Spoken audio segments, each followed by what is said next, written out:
Hello నమస్తే, నేను Ashok. Liquor కేసులో వైఎస్ భారతిరెడ్డి గత 4 రోజులుగా మీడియాలో జరుగుతున్నటువంటి పెద్ద చర్చ ఇది. లిక్కర్ కేసుకు సంబంధించి ఏదైతే ఆంధ్రప్రదేశ్‌కి సంబంధించినటువంటి 2019 నుంచి 24 వరకు జరిగినటువంటి అక్రమంగా లిక్కర్‌లో సంపాదించిన డబ్బులున్నాయో, ఆ డబ్బులన్నిటిని కూడా భారతీ సిమెంట్‌కి సంబంధించిన అంశాల్లో అంశాలకు సంబంధించి ఆమె వెనకుండి ఆ డబ్బులన్నింటినీ కూడా వివిధ కంపెనీల ద్వారా పెట్టుబడులు పెట్టించి వాటన్నింటినీ కూడా తిరిగి జగన్మోహన్ రెడ్డికి చేరే విధంగా ఒక ప్లాన్ చేసుకుంటూ వచ్చారు. దాని వెనకాల భారతీ సిమెంట్స్ కావచ్చు, వైఎస్ భారతి గారు ఉన్నారంటూ కూడా టీడీపీ మీడియా గత 4 రోజులుగా చేసినటువంటి పెద్ద చర్చ.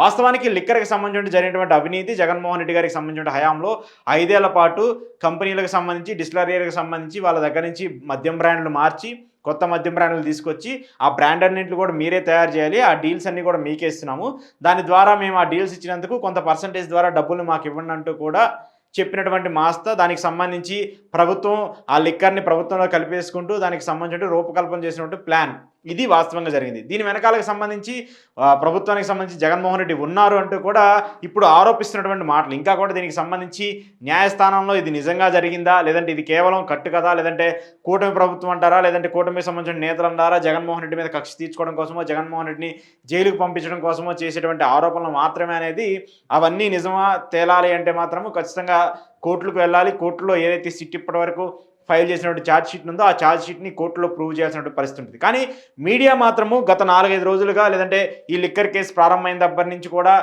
మెయిన్ మెజారిటీగా ఉన్నటువంటి నేతలందరూ అరెస్ట్ చేస్తూ వస్తున్నప్పుడు రోజుకో కొత్తగా పేరు బయటకు తీసుకొస్తూ వస్తున్నారు. అయితే ఇటీవల లిక్కర్‌కి సంబంధించి ఎవరైతే అరెస్టులు జరుగుతూ వచ్చాయో, అరెస్టులకు సంబంధించిన వ్యక్తులు ఎవరైతే ఉన్నారో వాళ్ళకి సంబంధించినటువంటి కార్యాలయాల్లో కావచ్చు, వాళ్ళకి సంబంధించిన కంపెనీల్లో కావచ్చు, లేదంటే వాళ్ళ ఇళ్లలో కూడా సోదాలు చేస్తూ వచ్చారు.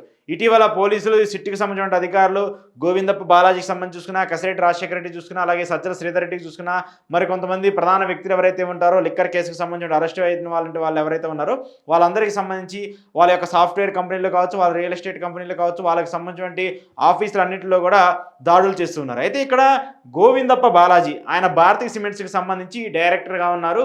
భారతీ సిమెంట్కి సంబంధించి ఆయన దాదాపు భారతీ సిమెంట్ స్థాపించిన దగ్గర నుంచి ఇప్పటి వరకు కూడా ఆయన హోల్ టైం డైరెక్టర్గా ఉంటూ ఆ యొక్క కంపెనీకి సంబంధించిన కార్యకలాపాలన్నింటినీ కూడా చూస్తున్నారు.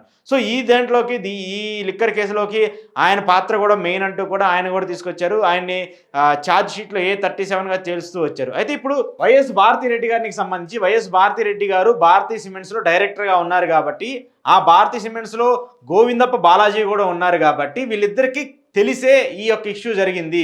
సో గోవిందప్ప బాలాజీ తప్పు చేశారు కాబట్టి ఆయన వెనక నుండి అప్పుడు జగన్మోహన్ రెడ్డి గారు, అంటే సీఎం సతీమణిగా ఉన్నటువంటి వైఎస్ భారతిరెడ్డి గారే తెలిసిన తర్వాతే ఈ ప్లాన్ అంతా జరిగిందంటూ కూడా టీడీపీ మీడియా ఆరోపిస్తూ వస్తుంది. ప్రధానంగా కొన్ని మీడియా ఛానల్స్, కొన్ని పత్రికల్లో ఇదైతే విస్తృతంగా భారతి గారి ఫోటో పెట్టేసి ఆమె ఉన్నారు వెనక, లీడ్ అంతా ఆమె చేశారు, వెనక నుంచి నడిపిందంతా కూడా ఆమె అంటూ కూడా పెద్ద ఎత్తున వార్తలు ప్రచారం చేస్తూ వస్తున్నారు. అయితే వైఎస్ భారతి గారు బిజినెస్ చేస్తూ ఉంటారు. ఎప్పటి నుంచో భారతీకి సంబంధించి కావచ్చు, లేదంటే భారతీ సిమెంట్స్ చూసుకున్నా, లేదంటే సాక్షి మీడియా ప్రైవేట్ లిమిటెడ్ చూసుకున్నా, ఇలా చాలా బిజినెస్లకు సంబంధించి ఆమె ఇన్వాల్వ్మెంట్ ఉంది. ఎక్కువగా ఆమె బిజినెస్ ఉమెన్గా మనందరం చూస్తూ ఉంటాం. అయితే ఈ లిక్కర్ కేసుకు సంబంధించి ఆరోపణలు ఎదుర్కొంటున్నటువంటి ఎవరైతే గోవిందప్ప బాలాజీ ఉన్నారో ఆయన భారతీ సిమెంట్స్లో డైరెక్టర్గా ఉన్నారు కాబట్టి ఖచ్చితంగా ఈ విషయం భారతి గారికి తెలుస్తుంది అనేది మెయిన్ రీజన్. అది ఎలా పాసిబిలిటీ అవుతుందో కూడా ఇక్కడి వరకు తెలియదు. కేవలం ఇప్పుడు జగన్మోహన్ రెడ్డి గారికి సంబంధించి ఆ కిక్ బ్యాక్స్ ద్వారా ఏవైతే డబ్బులు వచ్చాయో ఆ డబ్బులన్నింటినీ కూడా మేము జగన్మోహన్ రెడ్డికి ఇచ్చాము అని చెప్పేసి ఎవరైతే ఆరోపణలు ఎదుర్కొన్నటువంటి వ్యక్తులు ఉన్నారో వాళ్ళు చెప్పారని చెప్పేసి సిట్ ఛార్జ్ షీట్లో చెప్పింది.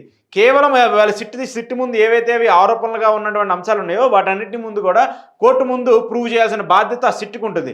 ఒకవేళ కోర్టు ముందు ఇక్కడ ఏదైతే ఛార్జ్ షీట్లో మెన్షన్ చేసినటువంటి పాయింట్స్ ఉన్నారో ఆ పాయింట్స్ అన్నీ కూడా కోర్టు ముందు ప్రూవ్ కాకపోతే ఈ కేసు అంతా కూడా ఒక ఫ్యాబ్రికేటెడ్ కేసు, ఇది కేసు అంతా కూడా ఒక అబద్ధపు కేసుగా తేలే అవకాశం ఉంటుంది. మరి కోర్టు దాన్ని ప్రూవ్ చేయాలి కదా, కోర్టులో ముందు సిట్ వాటిని ప్రూవ్ చేయాలి కదా. ఈ లిక్కర్ కేసు జరిగిందని చెప్పేసి ప్రూవ్ చేయాల్సిన పరిస్థితి ఉంటుంది కదా. 3,500 కోట్లు నిజంగానే స్కామ్ జరిగింది. ఆ 3,500 కోట్లు ఏ ప్రాతిపదికన ఏ విధంగా జగన్మోహన్ రెడ్డికి చేరుతూ వచ్చాయి? అంటే ఏదన్నా కంపెనీలో ఇన్వెస్ట్మెంట్ చేసి మళ్ళీ బ్లాక్ మనీకి వైట్గా మార్చి దాన్ని మళ్ళీ ఇన్వెస్ట్మెంట్ రూపంలో ఏపీకి తీసుకొచ్చి జగన్మోహన్ రెడ్డికి ఏమైనా ఇచ్చారా? లేదంటే క్విట్ ప్రోకో కింద ఏమైనా తీసుకొచ్చి ఇచ్చారా? లేదంటే హవాలా ద్వారా ఏమైనా తీసుకొచ్చి ఇచ్చారా? దానికి సంబంధించిన ఆధారాలు ఉండాలి కదా.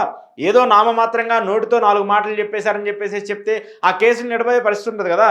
ఎఫ్ఐఆర్లోనో లేదంటే ఛార్జ్ షీట్లో మనం మెన్షన్ చేసినటువంటి పాయింట్స్ అన్నింటినీ కూడా 100% కోర్టులో ప్రూవ్ చేయాల్సిన బాధ్యత సిట్టుకు ఉంటుంది, పోలీసులకు ఉంటుంది. మరి ఇప్పుడు ఛార్జ్ షీట్లో లేనటువంటి ఒక వ్యక్తికి సంబంధించి, ఛార్జ్ షీట్లో ఎలాంటి ఇన్ఫర్మేషన్ లేనటువంటి వ్యక్తికి సంబంధించి ఎలా ఆరోపణలు చేస్తాం మనము? భారతీ సిమెంట్స్కి సంబంధించి భారతి గారు డైరెక్టర్గా ఉన్నారు.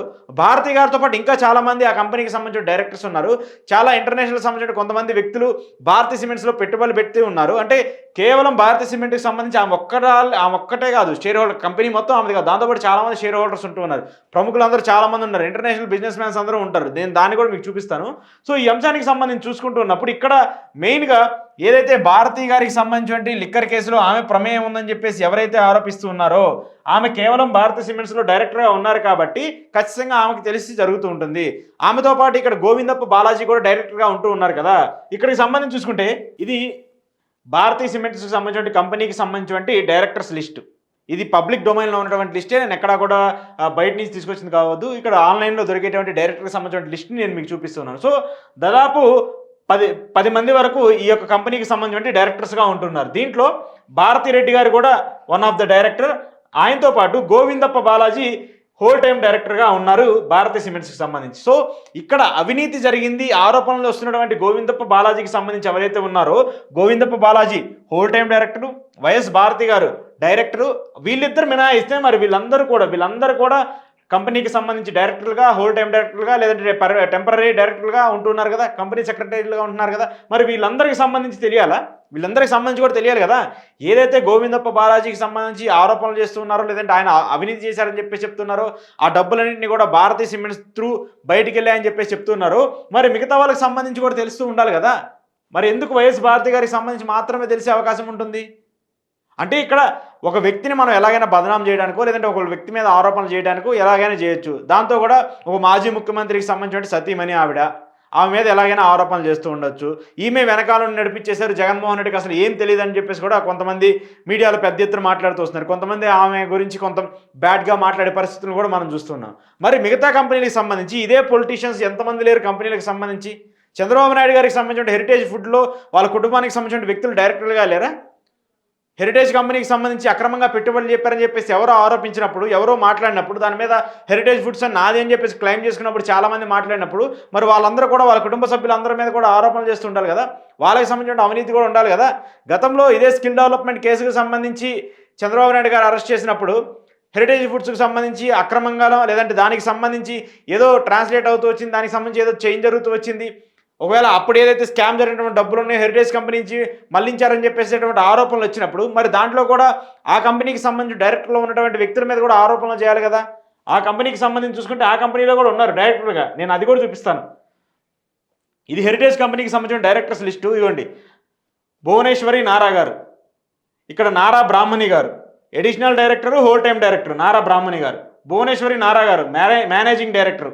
దాంతోపాటు ఇప్పుడు మంత్రిగా ఉన్నటువంటి నారా లోకేష్ గారు additional director, whole time director. మరి వీళ్ళందరూ కూడా హెరిటేజ్ కంపెనీకి సంబంధించి డైరెక్టర్స్గా, హోల్ టైం డైరెక్టర్స్గా, ఎడిషనల్ డైరెక్టర్స్గా ఉన్నప్పుడు దీంట్లో ఏమైనా అవినీతి జరిగినా, లేదంటే ఎవరైనా కింద స్థాయికి సంబంధించిన వ్యక్తులు ఏమైనా అవినీతి చేసినా కూడా వీళ్ళ ముగ్గురికి సంబంధించి వీళ్ళ ముగ్గురు ప్రూవెన్లో ఉందని చెప్పేసే కదా తెలుస్తుంది. వీళ్ళకి తెలియకుండా ఏం జరగదు కదా. ఎలాగైతే భారతీ సిమెంట్లో ఒక తప్పు జరిగిందో, లేదంటే ఒక అక్రమం జరిగిందో, లేదంటే దానికి సంబంధించి ఆ కంపెనీలో ఏదో పెట్టుబడులు వచ్చి ఆ పెట్టుబడులు పెట్టినటువంటి డబ్బులన్నింటినీ కూడా ఇంకో కంపెనీకి మరలించారు, తద్వారా ప్రభుత్వం లాభం పొందిందని చెప్పేసి ఇప్పుడు మనం అలాగైతే ఆరోపిస్తున్నామో, మిగతా కంపెనీలకు సంబంధించి కావచ్చు, మిగతా అంశాలకు సంబంధించి వాటన్నింటినీ కూడా మనం చూసుకుంటూ ఉండాలి కదా. అప్పుడు కూడా ఉంటూ ఉంటాయి కదా. సో ఇప్పుడు జగన్మోహన్ రెడ్డికి సంబంధించిన ప్రస్తావన వచ్చిందో, లేదంటే జగన్మోహన్ రెడ్డికి సంబంధించి ఈ కేసును మనం ఇంప్లీట్ చేస్తూ ఆయన మీద రుద్దుతున్నాం కాబట్టో, లేదంటే ఆయన మీద మాట్లాడుతూ ఉన్నాం కాబట్టో అప్పుడు భారతి గారిని మనం ఇన్వాల్వ్ చేస్తూ ఉంటాము. అదే చంద్రబాబు నాయుడు గారికి సంబంధించో, లేదంటే లోకేష్ గారికి సంబంధించో, లేదంటే మిగతా వాళ్ళు వాళ్ళ కంపెనీలకు సంబంధించి ఏమన్నా కంపెనీలో ఏదన్నా అవినీతులు జరిగినా, లేదంటే కంపెనీకి సంబంధించి ఏదైనా క్విట్ ప్రోకో కిందో, మనీ లాండరింగ్ కిందో డబ్బులు వచ్చాయని చెప్పేసి ఏమైనా జరుగుతూ వచ్చినా వాళ్ళకి సంబంధించి మాత్రము మిగతా వాళ్ళని ఇన్వాల్వ్ చేసే పరిస్థితి ఉండదు. సో ఇదే మనకి సంబంధించి ఇక్కడ భారతి గారికి సంబంధించి ఎలాంటి ఇన్వాల్వ్మెంట్ ఏం లేదని చెప్పేసి ఇక్కడ చెప్పాల్సింది ఎవరు? ఏదన్నా తప్పు జరిగిందనో, ఏదైనా చేసింది, లేదంటే నిజంగానే అలాంటి అక్రమాలు జరిగాయి దీని వెనకాల ఉన్నదని చెప్పేసి సాక్షులు ఎవరైనా వాళ్ళ పేరు చెప్తే సిట్టు దానికి సంబంధించిన ఛార్జ్షీట్లో వాళ్ళ నేమ్ని చేరిస్తే మనం దానికి సంబంధించిన విచారించడానికో, లేదంటే వాళ్ళ మీద ఆరోపణలు చేయడానికో, వాళ్ళ ఫోటో పెట్టి డిబేట్లు చేయడానికో ఒక పాయింట్ ఉంటుంది. అలా కాకుండా ఎలాంటి నేమ్ లేకుండా, ఆమెకు సంబంధించిన ప్రస్తావన లేకుండా, ఆమె కంపెనీలో పనిచేసేటువంటి ఒక వ్యక్తి, ఆమె కంపెనీలో పనిచేసేటువంటి ఒక డైరెక్టర్గా ఉన్నటువంటి వ్యక్తి పేరు ఈ యొక్క లిక్కర్ స్కామ్లో ఉందంటే డైరెక్ట్గా ఆమె ఉందని చెప్పేసేటువంటి మాటలు మనం మాట్లాడుతున్నామా? అది ఎంతవరకు కరెక్టు? మరి ఇప్పుడు ఈ హెరిటేజ్‌కి సంబంధించి చూసుకున్నా, లేదంటే మిగతా అంశాలకు సంబంధించి చూసుకున్నా ఎన్నుంటాయి? ఇప్పుడు లోకేష్ గారికి సంబంధించి చూసుకుంటే, ఆయనకి సంబంధించి చూసుకోండి. ఎన్ని కంపెనీస్‌లో ఆయనున్నారు? Heritage limited, Heritage foods limited, Heritage agro marine private limited, Heritage ఇవన్నీ చూడండి. ఇదిగో Nirvana package private limited, Nirvana energy private limited, Nirvana power private limited, Nirvana real estate private limited, ఇవన్నీ కూడా నారా లోకేష్ గారు డైరెక్టర్‌గా ఉన్నటువంటి కంపెనీస్. అడిషనల్ డైరెక్టర్‌గా ఉన్నటువంటి కంపెనీస్. అంటే పాస్ట్‌లో ఈయన ఈ యొక్క కంపెనీస్‌కి సంబంధించి పాస్ట్‌గా ఉన్నటువంటి డైరెక్టర్స్, హోల్ టైమ్ డైరెక్టర్స్ లిస్ట్‌కి సంబంధించిన కంపెనీస్. మరి ఇవన్నీ కూడా నారా లోకేష్ గారి కంపెనీ సంబంధించిన కంపెనీలే కదా! ఈ కంపెనీల మీద ఎన్ని ఆరోపణలు వస్తూ వచ్చాయి? మనం ఎలాగైతే భారతి గారికి సంబంధించో, లేదంటే సాక్షి మీడియా గ్రూప్‌కి సంబంధించో, వాళ్ళు ఉన్నటువంటి ఇన్వాల్వ్ అయినటువంటి కంపెనీలకు సంబంధించి ఏదైనా తప్పు జరిగితే మనం ఎలాగైతే ఆరోపణలు చేస్తున్నామో, మరి ఇప్పుడు చంద్రబాబు నాయుడు గారికి సంబంధించో, లోకేష్ గారికి సంబంధించో, వాళ్ళ కంపెనీలకు సంబంధించి ఏమైనా ఆరోపణలు జరిగితే ఖచ్చితంగా వాళ్ళ ఇన్వాల్వ్‌మెంట్ ఉంటుందనేది కూడా మనం మాట్లాడాలి కదా! తప్పు అందరికీ ఒకేలాగా వర్తిస్తుంది కదా! మనం న్యాయం అందరికీ, చట్టం న్యాయం అందరికీ ఎలాగైతే సమానం అంటారో, ఒకవేళ తప్పు ఎవరైనా చేస్తే చిన్నవాళ్ళైనా పెద్దవాళ్ళైనా అలానే శిక్షించాలి కదా! మీడియా కూడా అలానే ప్రశ్నించాలి కదా! జగన్మోహన్ రెడ్డిని ఒకలాగా, చంద్రబాబు నాయుడు గారిని ఒకలాగా, వైఎస్ భారతి గారిని ఒకలాగా, లేదంటే భువనేశ్వర్ గారిని ఒకలాగా, ఇలా కంపేర్ చేస్తూ మనం ఉండిపోతూ ఉంటామా? అది కరెక్ట్ కాదు కదా! సో ఈ పరిణామాలన్నీ చూసుకుంటున్నప్పుడు ఈ లిక్కర్ కేసుకి సంబంధించి ఏదైతే వార్తలు వస్తూ ఉన్నాయో, ప్రధానంగా వైఎస్ భారతిరెడ్డి గారికి సంబంధించిన ఇన్వాల్వ్మెంట్ ఉంది, లేదంటే ఆమె వెనకాల నుండి ఇవన్నీ నడిపించారని చెప్పేసి ఎవరైతే ఎక్కువగా ఆరోపణలు చేస్తూ ఉన్నారో, ఇప్పటివరకు సిట్ ఎక్కడా కూడా ఆమెకి సంబంధించి, ఈ ఇష్యూకి సంబంధించి ఎక్కడా కూడా ఇన్వాల్వ్మెంట్ లేదని చెప్పేసి చెప్తూ వచ్చింది. ఈవెన్ లిక్కర్ కేసుకు సంబంధించి జగన్మోహన్ రెడ్డి ఇన్వాల్వ్మెంట్ పూర్తిగా ఉందని చెప్పేసి మీడియా చెప్తుంది తప్పితే, ప్రభుత్వం కావచ్చు, సిట్ కావచ్చు ఎక్కడ చెప్పలేదు. సిట్టు ఛార్జ్ షీట్లో నేమ్ మెన్షన్ చేసింది. దట్టు కూడా ఒక విట్నెస్ ఇచ్చినటువంటి ఆధారంగా జగన్మోహన్ రెడ్డికి కిక్ బ్యాక్స్ ద్వారా డబ్బులు వెళ్ళాయని చెప్పేటువంటి ఆరోపణ.